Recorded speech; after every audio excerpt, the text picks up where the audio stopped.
so this video might be a bit different than what you're expecting it to be. I hate long intros, so let's just get right started. To start off, let's shortly talk about what exactly is Manga Plus Webtoon. Manga Plus is an official app run by Shueisha, which includes magazines like Weekly Shonen Jump, with series like One Piece, Jujutsu Kaisen, and Sakamoto Days. Jump Square, with series like Blue Exorcist, Goku Rakuga, and Serum to the End. Young Jump, having series like Oshinoko and Tokyo Ghoul. Dorani no Young Jump, with Chojin X. V-Jump with Boruto and Dragon Ball Super. And of course, Jump Plus, which has series like Spy Family, Dandadan, and Kaiju No. 8. But those are just the most popular titles from each publisher that I could find that are actually Manga Plus. And as you could guess from the name, Manga Plus has mostly manga in it. Who could have guessed? The reason I say mostly is because I recently stumbled across a series with an author I thought I recognized. But it turned out they were not the same author, but they were just spelled very similar. The author I thought I recognized was the author of Kindergarten Wars.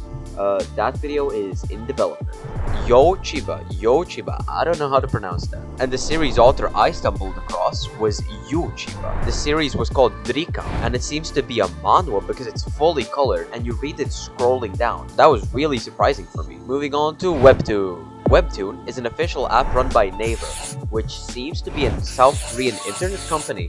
Their most successful works being Tower of God, Bastard, Omniscient Reader's Viewpoint, so much peak, Noblesse, I don't know, The Boxer, God of the High School, and Windbreak.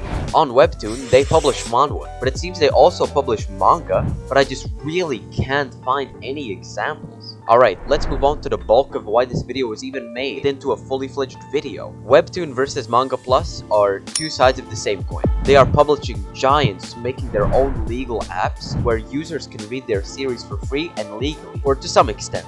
Whilst Manga Plus allows you to read every single chapter of a currently serialized title completely free of charge. Unless it's the first 3 or the newest 3 chapters, you cannot reread chapters. But you can buy one of their subscription services. The first of 2 subscription services is called the Standard plan, which for me at least costs €2.19 per month, in which you get no ads and you can reread chapters of a series you have already read, if it is still ongoing. But their second plan is the one that's actually really good. It's their deluxe plan. In the deluxe plan, you get everything mentioned previously, in addition to being able to read already completed series such as Naruto, Bleach, Dragon Ball, My Hero Academia, Demon Slayer, Tokyo Ghoul, Death Note, and a bunch more that I won't mention, but just know that there's so much. All for the price of €5.49 per month, which I think is an amazing deal. But I personally haven't bought it because the plan doesn't have one key feature that's a deal breaker for me, and it's that you can't read offline. And only due to that reason, I haven't bought their deluxe plan. And moving on to Webtoon, they allow you to read every single chapter for free and reread chapters. But this is slowly changing for the worse. For example, series like Max Level New has this daily pass thing, which I, as a consumer, hate. But usually, the newest 10 chapters are locked behind a paywall, which you can only bypass via 2 methods. First, you can watch ads to be able to read the 2 to 3 next chapters to be released for free in the following weeks.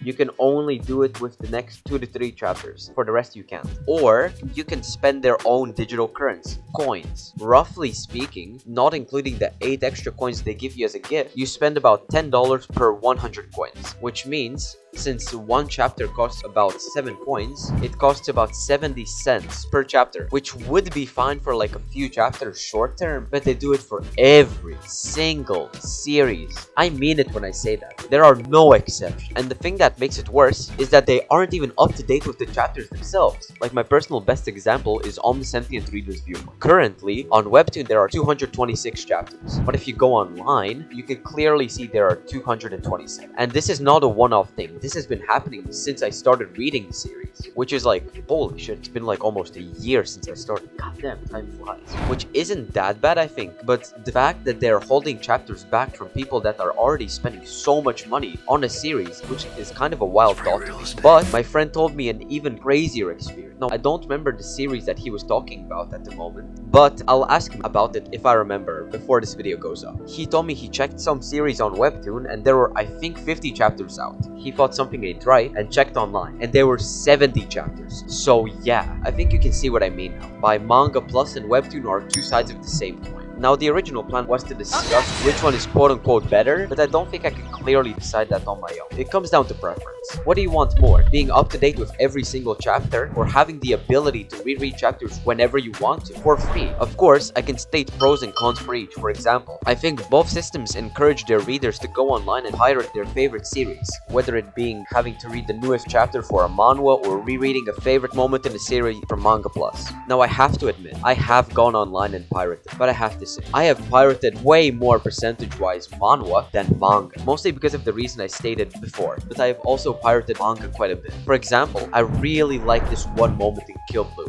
which is amplified in a way because I was at the gym at the time and I reread that chapter in particular quite a lot. So I think I like the monetization in Manga Plus more, but I can completely understand if you prefer Webtoon. And you have reached the end of the video. I want to thank you all so much for the recent support. It really does mean so much to me. Thank you. And with school starting and having errors with a package needed for a future video that I've already recorded, you will know what I mean if you watch the video when it goes up, either next week or the week after that. I currently have 3 videos in the making. By the way, I record and edit everything by myself, so it's really a mess. But anyways, if you enjoyed the video, please be sure to like and subscribe, and I hope to see you next time. Bye!